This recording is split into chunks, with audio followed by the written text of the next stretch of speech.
우리 옆에 분들하고 한번 이렇게 인사합시다. 지난주보다 더 아름다우시네요. 지난주보다 더 멋지십니다. 하나님의 말씀에 우리는 겉모습은 날마다 쇠할지 모르지만 우리의 속은 날마다 새로워지고 그리고 날마다 아름다워져야 된다라고 말씀합니다. 여러분들의 삶이 날마다 새로워지고 날마다 아름다워지고 날마다 멋져지시기를 예수 그리스도 이름으로 축복합니다.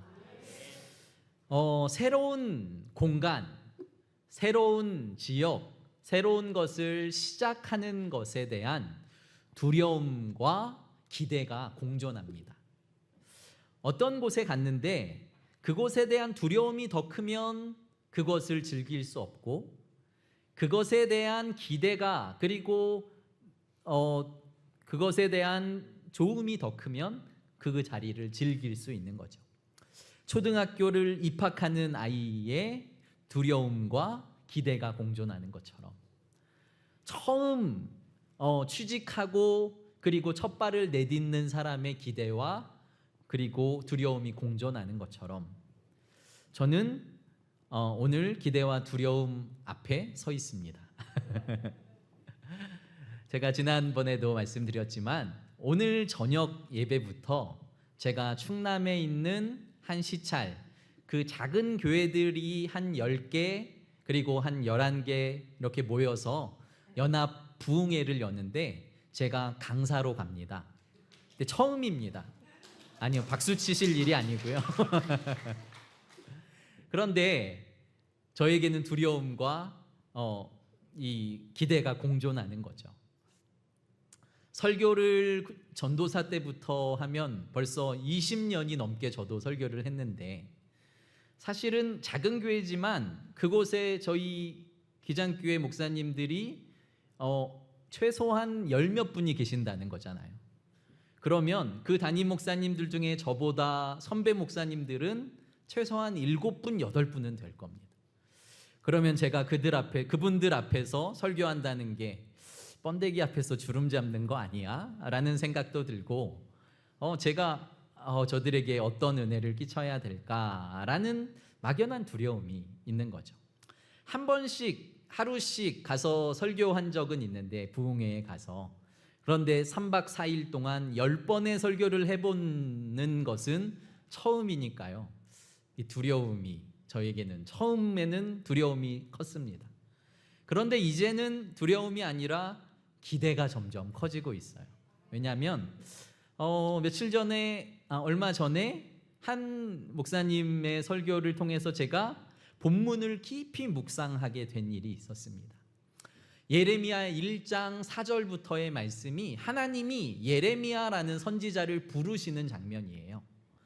하나님이 예레미야에게 갑자기 나타나셔서 내가 너를 태어나기 전, 그러니까 태중에 있기 전부터 내가 너를 보았다.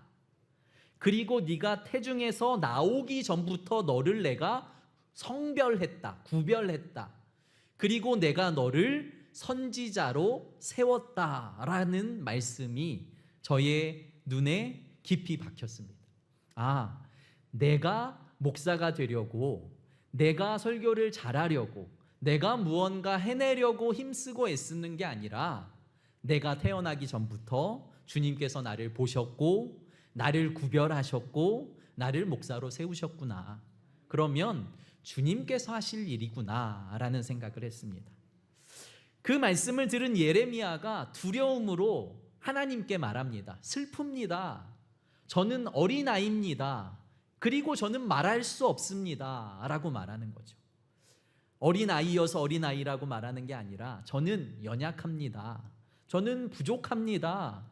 제가 어떻게 선지자가 될 수 있겠습니까? 라고 하나님께 말씀드리는 거죠. 저는 말주변도 없습니다. 제가 어떻게 그 많은 백성들 앞에서 어떻게 하나님의 말씀을 전할 수 있겠습니까? 라는 예레미야의 심정이 저의 심정이었습니다. 그런데 하나님이 예레미야에게 따뜻하게 다가오셔서 그의 입술에 손을 대십니다. 그의 입술에 손을 대시면서 내 말이 너의 입술에 있게 하겠다라고 말씀을 하시는 거예요.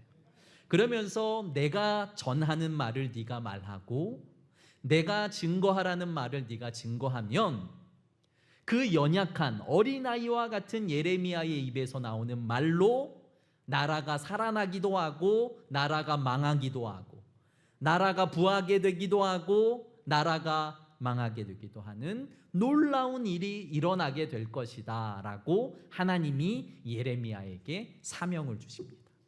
저는 이 말씀을 받고 하나님이 하시는 거군요 라는 마음을 다시 한번 먹었습니다.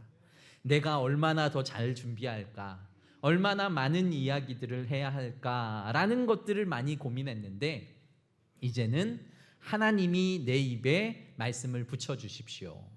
그곳에 보내시는 이유가 분명히 있다면 그 이유를 저분들이 알게 하시고 사실은 제가 더 많이 기대하고 더 많이 은혜 받고 돌아오게 해주십시오 라는 기도를 했습니다. 제가 이 말도 안 되는 부흥회를 응하면서 기대했던 게 하나님 이 부흥회를 준비하면서 제가 잘 간 칼처럼 주님 앞에 영적으로 예민해지게 해주십시오. 제가 이것 때문에 더 많이 기도하게 될 거잖아요. 제가 이것 때문에 아무래도 성경을 조금이라도 더 보게 될 거잖아요. 지금까지 여전히 목회자로 서 있지만 제가 그 새로운 도전을 통해서 제가 더 하나님 앞에 온전한 사역자로 그리고 준비된 사역자로 부족하지만 연약하지만 예레미야처럼 주님의 손에 붙들린 사역자가 되게 해주십시오 라고 기도했고 저는 성도님들이 그렇게 되길 원합니다. 사역자만 주님께서 택하시고 부르시고 사명을 주신 것이 아니라 우리 성도 모두에게 내가 너를 장로로, 내가 너를 권사로, 내가 너를 집사로, 내가 너를 성도로 보았고 내가 너를 성도로 성별하였고 거룩하게 구별하였고 그리고 내가 너를 세워 그 직분을 감당하게 했다. 주님께서 힘주시고 주님께서 능력 주셔서 지금 이 자리에 우리가 나와 있음을 기억하시고 주님 내가 이 사역을 하는 동안 그러니까 그 직분을 감당하는 동안 하나님을 섬길 때에 나의 힘으로 하지 않게 하시고 주님이 주시는 힘과 능력으로 하게 해주십시오. 오늘도 결단하시는 성도 여러분들 되시기를 예수 그리스도의 이름 축복합니다. 지난주 말씀은 예수님이 계시는 게네사렛 지방으로 예루살렘으로부터 바리새인과 서기관들이 올라옵니다. 그 긴 거리를 몇 날 며칠의 길을 올라와서 예수님께 드리는 말이 고작 당신의 제자들이 손을 씻지 않고 밥을 먹었습니다. 손을 씻지 않고 빵을 먹었습니다. 이게 다였습니다. 왜 범죄하게 그냥 두셨습니까? 라는 뜻인 거죠. 어떠한 마음으로 주님 앞에 나오셨습니까? 주님이 뭐라고 대답하십니까? 입으로 들어가는 것이 악한 것이 아니라 입에서 나오는 것이 악한 거야 라고 말씀하셔요. 그 말씀의 뜻은 너의 마음에 무엇이 담겨 있는지가 중요하다는 거죠. 여러분들의 마음에 은혜가 가득 담겨 있다면, 하나님의 말씀이 가득 담겨 있다면 무엇이 나올까요? 하나님의 은혜의 말씀들이 나오는 거죠. 위로의 말이 나오는 거죠. 사랑의 말이 나오는 거죠. 격려의 말이 나오는 거죠. 내가 은혜로 가득하면 내가 주위에 있는 성도들을 대할 때에 은혜, 위로, 사랑, 격려하게 됩니다. 남편이 좀 부족해도 남편에게 격려할 수 있는 거죠. 아내가 좀 부족해도 아내에게 사랑의 멘트가 나갈 수 있는 겁니다. 그런데 나의 마음이 냉랭하다면, 나의 마음이 딱딱하다면, 나의 마음에 말씀이 은혜가 심길 수 없게 굳어져 있다면 나의 말에서는 불만이, 불평이, 비판이 그리고 다른 사람들을 정죄하는 악한 말들이 나올 수밖에 없다는 것을 성도 여러분들 기억하시고 주님 내 안에 은혜로 가득 채워주십시오. 내 마음에 하나님의 말씀으로 가득 채워주십시오. 그래서 이 교회를 살리는 말, 우리의 가정을 살리는 말, 내 남편과 내 아내를 살리는 말이 나의 마음에서 우러나오게 해주십시오. 기도하시고 그렇게 행동하시는 성도 여러분들이 되시기를 예수 그리스도의 이름으로 축복합니다. 오늘 예수님은 이 사건 이후에 두로와 시돈이라는 이방 지방으로 들어가십니다. 유대인들은 이방의 지역에 웬만해선 가지 않습니다. 왜냐하면 그들은 죄인이고 그 지역은 악하고 예루살렘과 유다와 이스라엘 지역만 옳다고 하나님이 계시다고 생각했기 때문에 저들은 이방인들과 상종하지도 않고 저들의 지역에도 가지 않는데, 예수님은 오늘 두로와 시돈이라는 이방 지역에 들어가셔서 한 여인을 만나시는 거죠. 그 지역에 예수님이 오셨다는 소문을 듣고 사람들이 모여들기 시작합니다. 저분이 대단한 사람이래. 저분이 병도 고쳤대. 저분이 기적을 일으키신대. 혹은 저분이 하나님의 아들이라는 소문도 있어. 사람들이 모여들기 시작하는데요, 한 여인이 예수님 앞에 나와 소리치기 시작합니다. 22절 말씀 같이 읽어볼까요? 22절입니다. 시작. 가나안 여자 하나가 그 지경에서 나와서 소리질러 이르되 주 다윗의 자손이여 나를 불쌍히 여기소서 내 딸이 흉악하게 귀신 들렸나이다 하되. 아멘. 가나안 여인 하나가 예수님 앞에 나옵니다. 당시의 상황은 여자는 사람들의 그 숫자에 들어가지 않을 만큼 굉장히 천한 대접을 받는, 그리고 이방 여자는 유대인들 앞에 나올 수도 없는, 여자가 그 수많은 무리 앞에서 소리 지를 수도 없는 그 상황에 이 여인은 주님 앞에 소리치기 시작하는 거죠. 다윗의 자손이여 나를 불쌍히 여겨주십시오. 왜냐하면 나의 딸이 귀신에, 나의 딸이 흉악한 귀신이 들렸나이다 라고 소리치는 겁니다. 성도 여러분, 한번 생각해 보십시오. 내가 엄마인데, 내가 아빠인데 지금 내 딸이 정신이 혼미한 거예요. 귀신이 들려서 올바른 판단을 할 수 없고 지금 난리가 난 거죠. 그러면 어떻겠습니까? 어떤 일이라도 하고 싶겠죠. 아마 이 여인은 예수님을 만나기 전에 모든 일을 다 해봤을 겁니다. 좋다는 병원에 다 가보고, 귀신을 쫓을 수 있다는 모든 사람들에게 다 가보고, 모든 일을 다 했는데 되지 않는 그 상황, 마지막 심정으로 살아가고 있는 이 여인에게 예수님이 나타난 거죠. 예수님이 귀신도 내어쫓고 병도 고치고 예수님의 하시는 사역의 소문을 듣고 예수님 앞에 나와 이 여인은 온 마음을 다하여서, 온 정성을 다하여서 소리치는 겁니다.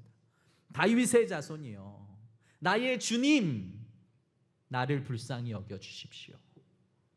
성도 여러분, 이 여인이 딸의 문제가 아니면 이렇게 소리칠 수 있었을까요? 딸의 문제가 아니면 이렇게 주님 앞에 나와 간절히 기도할 수 있었을까요? 여러분들의 삶에 축복과 은혜와 감사가 넘치는 일들만 넘쳤으면 좋겠지만, 혹시라도 뜻하지 않는 어려움을 당한다면, 혹시 뜻하지 않는 어려움이 생긴다면 우리는 이 여인처럼 주님께서 나를 기도의 자리로 부르시는구나, 내가 주님 앞에 기도하며 내가 주님 앞에 헌신하며 주님의 도우심을 구하길 원하시는구나 라고 생각하시고 기도의 자리, 예배의 자리로 나와 주님을 만나시는 성도 여러분들 되시길 예수 그리스도의 이름으로 축복합니다. 이 여인이 주님 앞에 소리치기 시작하는데 주님의 반응이 이상합니다. 23절입니다. 같이 읽겠습니다. 시작.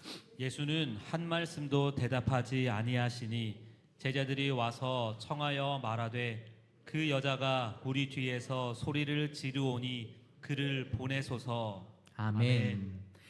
예수님은 한 말씀도 하시지 않습니다. 그 여자가 온 마음을 다해서 그렇게 소리치는데, 주님 나의 딸 좀 고쳐주십시오, 주님 우리 좀 도와주십시오, 주여 삼창을 하고 아무리 소리치는데 주님이 응답하시지 않는 침묵, 주님께서 거절하신 것 같은 침묵이 이 여인에게 계속 흐르는 거예요. 보다 못한 제자들이 예수님, 여인이 계속 쫓아오면서 소리 지르잖아요. 주님, 이 여인을 좀 보내십시오라는 뜻은 주님, 이 여인의 문제를 해결해 주시고 좀 이 여인을 보내주시면 안 될까요? 라는 제자들의 청이 있어요. 그럼에도 불구하고 주님의 반응은 완고하십니다. 24절입니다. 같이 읽겠습니다. 시작. 예수께서 대답하여 이르시되 나는 이스라엘 집에 잃어버린 양 외에는 다른 데로 보내심을 받지 아니하였노라 하시니. 아멘. 침묵에 멈추는 것이 아니라 이제는 완전히 거절을 해버리시는 거죠. 대답을 안 하시는 것에 멈추는 것이 아니라 아니야, 나는 이스라엘, 유대 하나님의 자녀들을 위해서 왔고 하나님의 양을 위해서 왔고 나는 다른 지역을 위해서 지금은 사역하지 않아. 그러니까 우선순위가 예루살렘과 유대와 사마리아와 땅끝까지 이어지는 그 순서를 이야기하시는 거죠.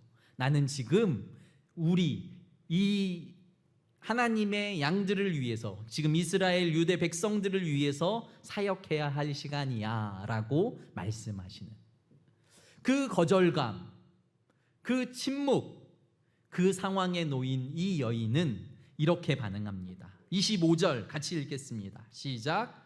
여자가 와서 예수께 절하며 이르되 주여 저를 도우소서. 아멘. 나는 잃어버린 양에게 관심 없어. 나는 다른 지역 이방 여인들에게는 이방 사람들에겐 관심 없어 라고 말하는 예수님 앞에 엎드립니다. 원어적인 의미로 예배한다는 의미입니다. 주님이라고 달려왔잖아요.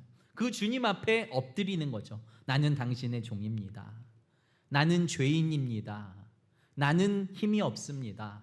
나는 연약합니다.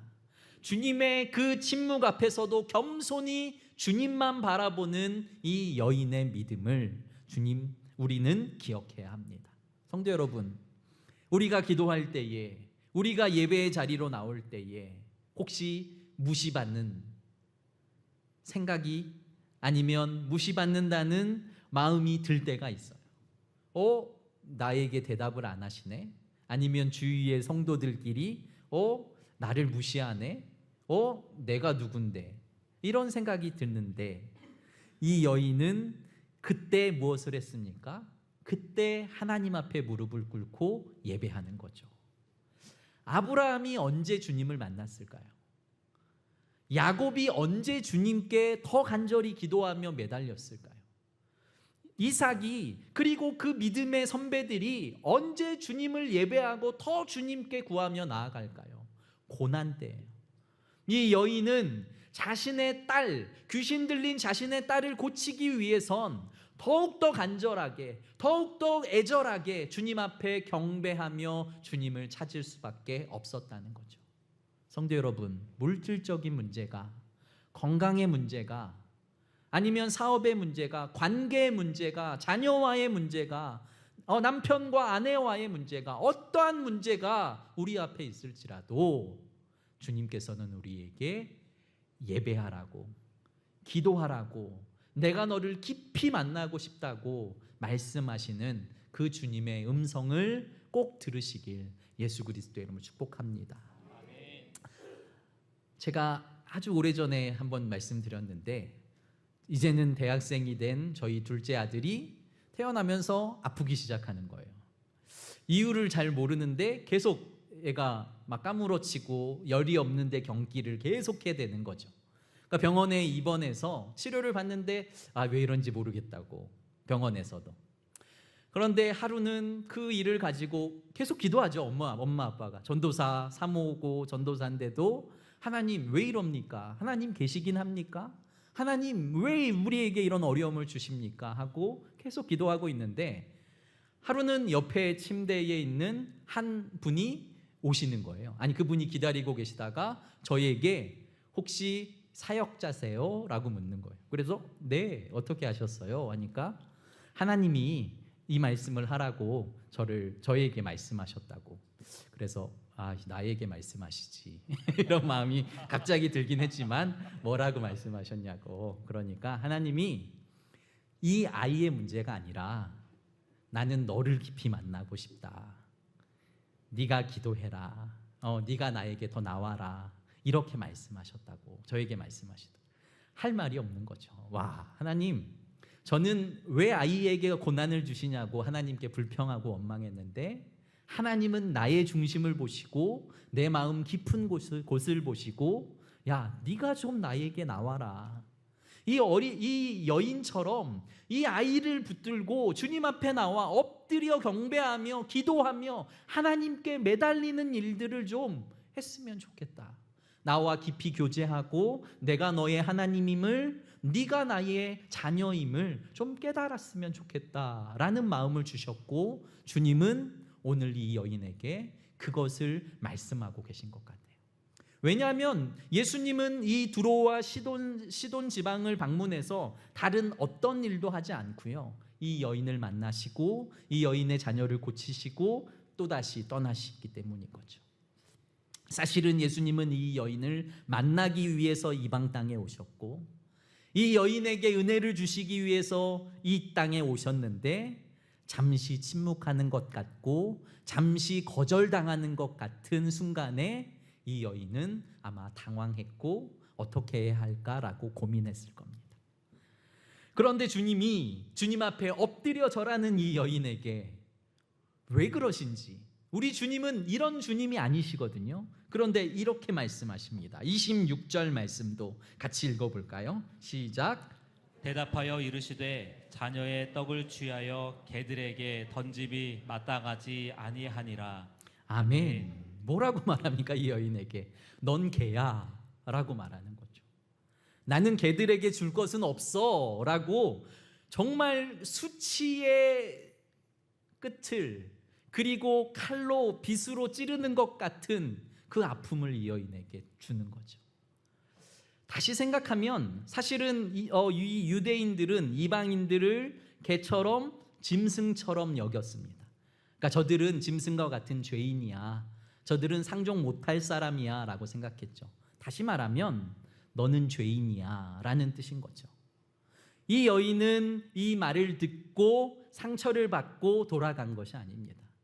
이 여인은 이 딸의 문제를 가지고 끝까지 주님 앞에 매달리며 이런 고백을 합니다. 주님은 아마 이 여인의 고백을 기다리셨던 것 같아요. 27절 말씀 마지막 같이 읽겠습니다. 시작. 여자가 이르되 주여 올소이다마는 개들도 제 주인의 상에서 떨어지는 부스러기를 먹나이다 하니. 아멘. 옳습니다. 저는 이방의 여인입니다. 옳습니다. 저는 죄인입니다. 그런데 주인의 상에서 떨어지는 부스러기 은혜라도 저에게 주십시오 라고 구하는 이 여인의 간절함과 겸손함과 은혜를 사모하는 마음이 성도 여러분 우리에게 있습니까? 기분 좋으면 예배하고 기분이 나쁘면 예배하지 않고, 기분이 좋으면 하나님을 섬기고 기분이 나쁘면 하나님을 섬기지 않는 우리의 모습이 아닌가. 우리의 심령, 우리의 마음 깊은 곳을 우리는 돌아보아야 합니다. 겨자씨한할 만한 믿음이 산을 옮길 수 있다면 부스러기의 은혜가 이 여인과 이 여인의 자녀를 치유하고도 남는다는 믿음이 있었기 때문에 이 여인은 부스러기 은혜라도 구하는 거죠. 주님, 맞습니다. 저는 죄인이지만 저에게 부스러기 은혜라도 주십시오.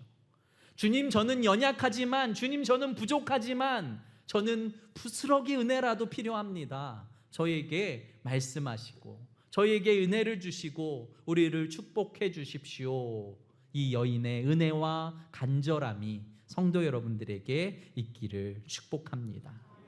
이 여인의 갈급함을 주님께서 바라보십니다. 그리고 주님께서 이렇게 말씀하십니다. 28절 보십시오. 이에 예수께서 대답하여 이르시되 여자여 내 믿음이 크도다. 내 소원대로 되리라 하시니 그때로부터 그의 딸이 나으니라. 주님이 침묵하시는 것 같지만, 주님이 거절하시는 것 같지만, 주님이 마음을 아프게 하시는 것 같지만 사실은 이 여인에게 주님, 나는 주님의 자녀입니다. 주님, 나는 죄인입니다. 그래서 나는 주님이 필요합니다. 세상 어떤 것에도 해답이 없지만 주님이 나에게 해답이며 주님만이 나에게 치유자시며 주님만이 나에게 소망입니다. 주님 한 분이면 충분합니다. 이 여인의 고백이 주님은 필요하셨던 거죠. 성도 여러분, 여러분들에게 이 고백이 있습니까?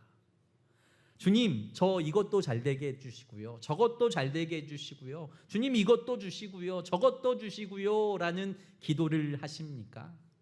너무 귀한 기도입니다. 안 하는 것보다 훨씬 낫죠.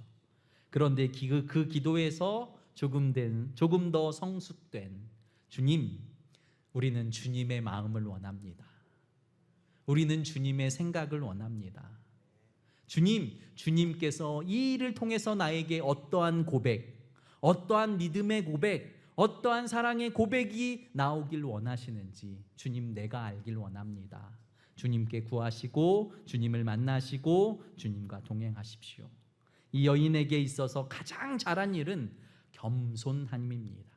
3번이나 주님께서 그녀에게 무관심하며 거절하며 나아가셨지만 이 여인은 더욱더 겸손함으로 주님 앞에 나왔습니다. 우리는 한 번의 거절도 우리의 마음을 상하게 하는데, 우리는 이 여인의 마음을 갖고 침묵하시는 것이 아니라 성숙하게 숙성되게 만드시는 주님의 시간임을 기억하시고, 주님, 우리가 그 시간을 믿음으로 견디겠습니다. 주님, 우리가 그 거절감이 거절이 아니라 주님이 주시려는 축복과 은혜임을 깨닫고 그 시간을 잘 이겨내겠습니다. 그 어려움을 통해서 우리가 더욱더 기도의 자리, 은혜의 자리, 말씀의 자리로 나아가겠습니다. 결단하시고 주님이 치유하시고 회복하시고 축복하시고 부흥하게 하시는 놀라운 은혜와 하나님의 평강이 여러분들의 삶과 가정의 교회에 넘쳐나게 되기를 예수 그리스도의 이름 축복합니다. 기도드리겠습니다. 거룩하신 아버지 하나님, 바리새인과 서기관들은 종교 지도자들이지만 주님 앞에 나와 불평하며 판단하며 정죄하기에 바빴습니다. 그러나 이방 여인, 누구도 알아주지 않는, 모두가 죄인이라고 손가락질하는 이 여인을 위해 주님은 이 이방 지방에 오셨고, 이 여인의 믿음의 고백을 들으시고 이보다 큰 고백이 없다고, 큰 믿음이라고 칭찬하시며 이 여인의 이야기를 그 후에 모든 후대가 알게 하시는 것을 우리가 기억하게 하여 주시옵소서. 우리가 주님을 믿을 때에 어려움과 고난과 앞이 보이지 않는 막막함이 우리 앞에 있을 수 있습니다. 그러나 우리가 그때 더욱더 기도하게 하시고 간절히 부르짖게 하시고 예배의 자리를 사모하게 하여 주셔서 주님만이 나를 건지시는 분, 주님만이 나의 소망 되시는 분, 주님만이 나의 모든 문제에 해결되신다는 것을 기억하고 더욱더 주님과 하나 되게 하여 주시옵소서. 사랑 많으신 예수님 이름으로 감사하며 기도드립니다. 아멘.